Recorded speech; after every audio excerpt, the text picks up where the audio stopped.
नमस्कार विद्यार्थी मित्रों, Sanskriti secondary and higher secondary school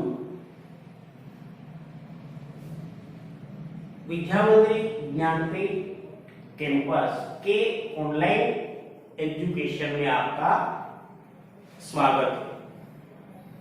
और मैं हूं डाबी प्रवीण। आज का विषय हिंदी कक्षा 11 और विषया पद्य 3 पुरानी चीजों के पक्षी और उनके कवि राजेश जोशी।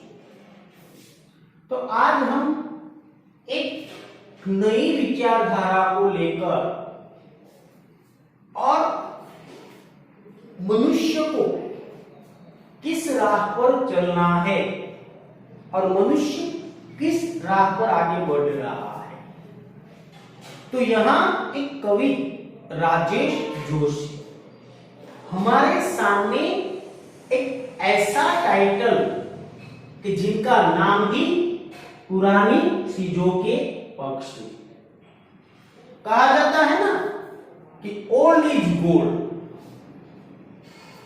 जो प्राचीन है वही सर्वश्रेष्ठ है। तो ऐसी प्राचीन चीजों का जीवन में क्या महत्व है और आज के वर्तमान जीवन में जो विज्ञान के नए नए आविष्कार और ऐसी भाग दौड़ भरी जिंदगी में जो हम हमारी पुरानी सभ्यता, पुरानी ऐसी कई सीख और ऐसी कई भावनाओं को भूलकर जो मनुष्य क्रूरता, अंधविश्वास की ओर आगे बढ़ता है, तो एक ऐसा पद्य हमारे सामने लेकर और उसी पद्य में यहाँ मनुष्य को किस तरह जीना है उनकी चिंता व्यक्त यहाँ की है। और साथ कौन आता है, तो यहाँ कहते हैं लेखक कि पुरानी चीजों के पक्ष में मैं। कौन कहता है? लेखक कहता है कि पुरानी चीजों के पक्ष में, इसलिए उसने यह शीर्षक दिया है। तो यहां पहले हम कवि के बारे में थोड़ी जानकारी प्राप्त करेंगे। तो यहां राजेश जोशी, तो उनका जन्म कहां हुआ और वो कैसा कवि है, तो कहते हैं कि प्रगतिशील विचारधारा के कवि राजेश जोशी प्रगतिशील विचारधारा के कवि है। कौन? राजेश जोशी। उनका जन्म मध्य प्रदेश के नरसिंहगढ़ जिले में हुआ और कहते हैं कि उसने अध्यापन कार्य जो पूर्ण किया तो पत्रकारिता का आरंभ किया, कार्य शुरू किया और उसके कुछ साल अध्यापन कार्य भी किया और बैंक में भी नौकरी की। और आज वो क्या कर रहे हैं, तो आज के समय में यहाँ राजेश जोशी अपना स्वतंत्र लेखन कर रहे हैं। और आगे कि केवल राजेश जोशी केवल कविताएं नहीं लिखते, उन्होंने अपनी भाषाओं और विचारों का व्यक्त करने के लिए कविता के अलावा उसने नाटक लिखे हैं, लेख लिखे हैं, टिप्पणियां लिखी आदि कई रचनाएं लिखी। और इसके अलावा राजेश जोशी ने कहा जाता है कि उसने जो शॉर्ट फिल्म गुजराती में कहे तो नानी नानी जे फिल्मो होय छे तेनी पटकथा पण लखेली छे। ए उपरांत हिंदी के अलावा किस भाषा का प्रभुत्व उन पर था, तो यहाँ राजेश जोशी हिंदी के अलावा अंग्रेजी भाषा, फ्रेंच, जर्मनी, रूस आदि भाषा को भी जानते थे और इन भाषाओं में उनकी कविताओं का अनुवाद भी हुआ है। और उसने 4 कविता संग्रह लिखे। कितने? 4 कविता संग्रह लिखे हैं। उनमें पहला है एक दिन बोलेंगे पैर, दूसरा मिट्टी का चेहरा। तीसरा, नेपथ्य में नेपथ्य यानी कि जो नाटक रंगमंच होता है और वहां जो गुजराती में कहे तो जो પડદો હોય છે તે नेपथ्य में हंसी। और अंतिम चौथा, पंक्तियां। तो ये चार क्या है, तो उनके कविता संग्रह है। और आगे कविता के अलावा उसने कई कहानी संग्रह भी लिखे।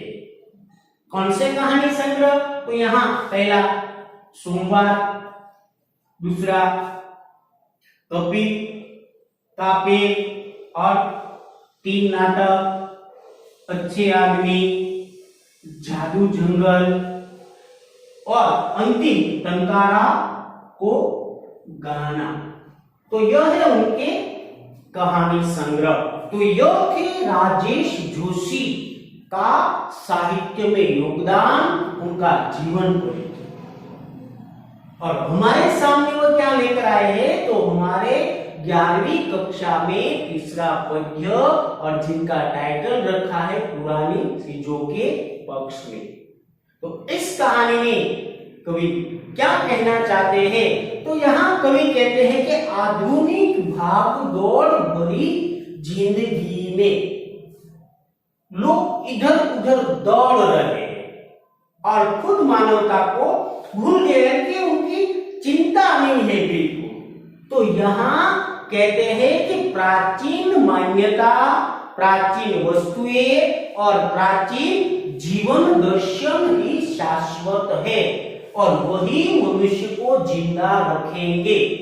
यही इस कविता का भावार्थ है और यही समझाने का प्रयत्न हमें किया है। तो यहाँ मैंने आपके सामने जो कविता का एक हिस्सा है यहाँ बोर्ड पर लिखा है और यहाँ हम इस कविता को समझने का प्रयत्न करेंगे। तो यहाँ कवि कहते हैं कि कितनी ही बदल जाए यह दुनिया, जितना बदलना है बदल जाए, कितनी भी बदल जाए ये दुनिया, ऐसा कवि आरंभ में कहते हैं। इस दुनिया को जितना बदलना है बदल जाए, लेकिन अंत में क्या, तो कवि कहते हैं कि काम आती रहती है लोगों के उस पुरानी चीजें हर वक्त।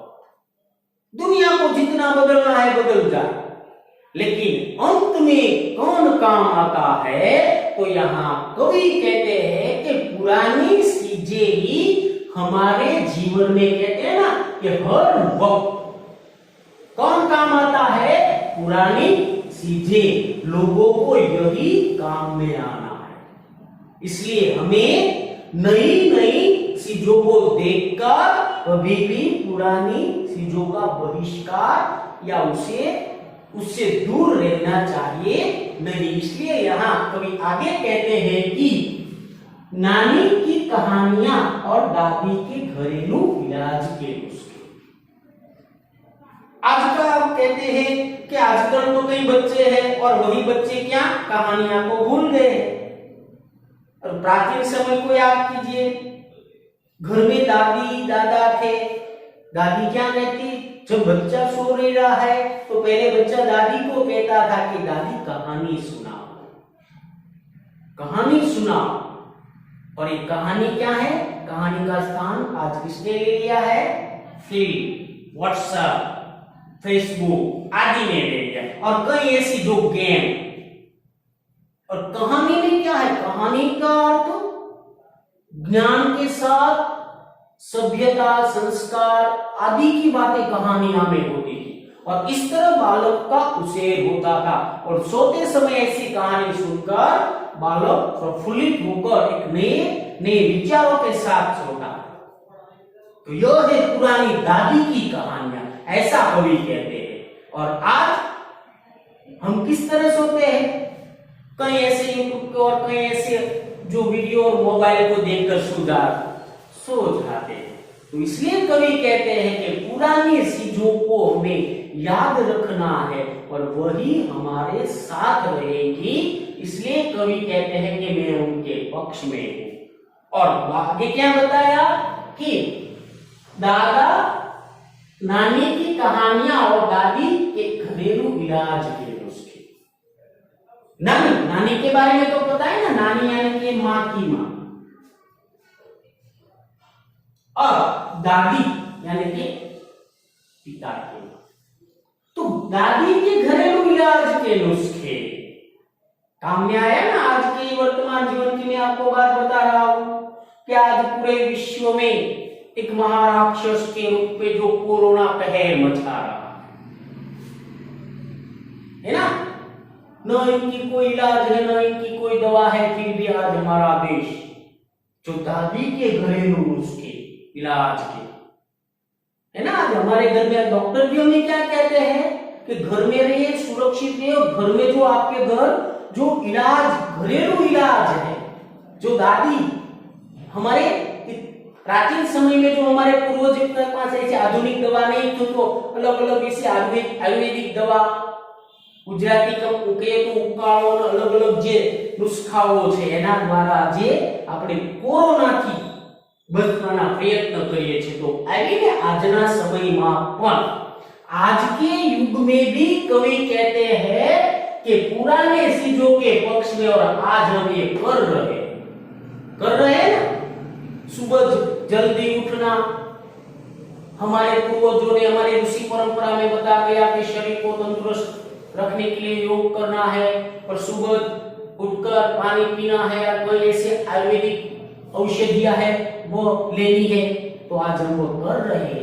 इसलिए कभी भी पुरानी चीजों के साथ को छोड़कर नई चीजें अपनानी है, लेकिन पुरानी चीजों को छोड़ना यही बताया है। इसलिए नानी की कहानियां और दादी के घरेलू इलाज के नुस्खे काम आते रहते हैं, जैसे सदियों पुराने पहाड़ और प्राचीन क्या काम आते रहते। और कवि ने आगे बताया, नानी और दादी की बात तो बताई, और कवि कहते हैं कि प्राचीन समय में हमें सदियों से पुराने जो पहाड़ है, और प्राचीन जो पहाड़ है सदियों से, वही आज हमें काम में आते हैं।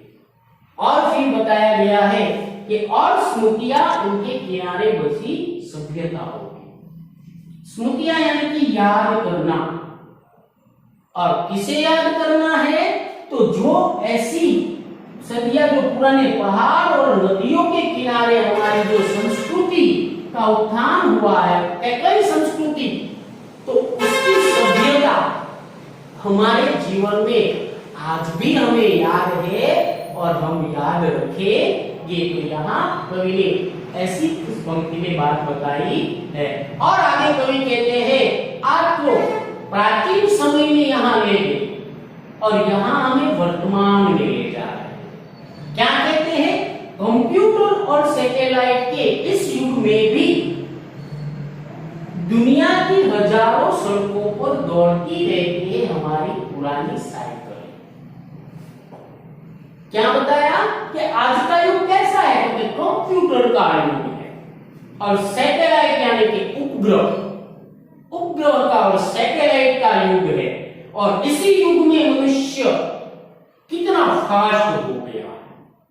तो यहां कोई कहते हैं कि आज भी क्या, तो आज भी दुनिया की हजारों सड़कों पर क्या दौड़ रहा है, पुरानी साइकिलें। दृष्टांत दिया है, और मैं आपको समझाने का प्रयत्न कर रहा हूं कि जब आप देख रहे हैं कि सुबह सुबह जब कोई वॉकिंग में निकलता है तो कई ऐसी साइकिलें आ जाते सामने, और एक साइकिल बिना खर्च वाली, और जिसे दुनिया के हमारे भारत के ऐसे कई लोग हैं जो पसंद करते हैं।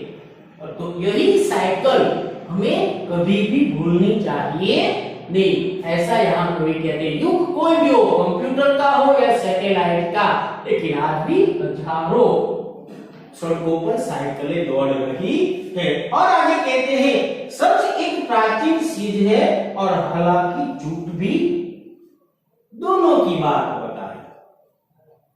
क्या, सच एक प्राचीन चीज है, सत्य है वो क्या है, हमारी प्राचीन परंपरा है, हमारे संस्कार है, और हालांकि झूठ भी, और झूठ भी यही है। जब से सत्य का जन्म हुआ तो उनके साथ झूठ का भी जन्म हुआ है। तो दोनों ही प्राचीन है और दोनों ही क्या, तो कवि कहते हैं वक्त पर दोनों ही काम आते हैं आदमी। वक्त पर सत्य हो तो उनके साथ झूठ, वो क्या है हमारी प्राचीन परंपरा में। और ये कहते हैं ना कि सत्य और झूठ, तो आज भी मनुष्य को कोई भी वक्त हो, सत्य भी काम में आता है आदमी को और झूठ भी काम आता है। इसलिए यहाँ कवि कहते हैं कि पुरानी चीजों के पक्ष में मैं, ऐसा यहाँ कहते हैं। इसलिए कहा कि आज भी आप व्हाट्सएप पे या किसी ऐसे मैसेजों में हम हूं ऐसे लिखते हैं, हम ऐसे लिखते हैं ना, लेकिन प्राचीन परंपरा में सत्य और झूठ सीधी यही बताया गया है। इसलिए और सारे बहस मुबाहिसों के बावजूद इतना तो तय है, कितना भी यहाँ क्या बताया, सारे बहस किसी के साथ बातचीत करना, बहस करना, और मुबाहिसों मतलब तर्क वितर्क के, इतने तर्क वितर्क के बाद क्या कहते हैं कि तो तय है। क्या तय है, तो कवि कहते हैं बनिस्बत हिंसा के एक सरल जीवन ज्यादा काम आता है लोगों के। इतने तर्क वितर्क के बाद बनिस्बत मतलब बिना के, हिंसा के बिना हमारा कैसा जीवन, बिल्कुल सरल और सरल जीवन ज्यादा काम में आता है किसे, लोगों को। तो यहाँ कवि ने इस पंक्ति में हमें बताया है कि कंप्यूटर का युग हो या सैटेलाइट का युग हो, लेकिन हमारी प्राचीन चीजों को हमें अभी भी भूलना नहीं है, क्योंकि उनका दृष्टांत है हजारों सड़कों पर दौड़ती हुई साइकिलें। और दूसरा दृष्टांत दिया है कि यहाँ सत्य और झूठ दोनों ही वक्त पर काम आते हैं। और अंत में बहे और तर्क वितर्क के बाद अंत में बताया है कि हमें क्या हिंसा के अलावा हमारा बिल्कुल सरल जीवन ज्यादा हमें काम में आता है।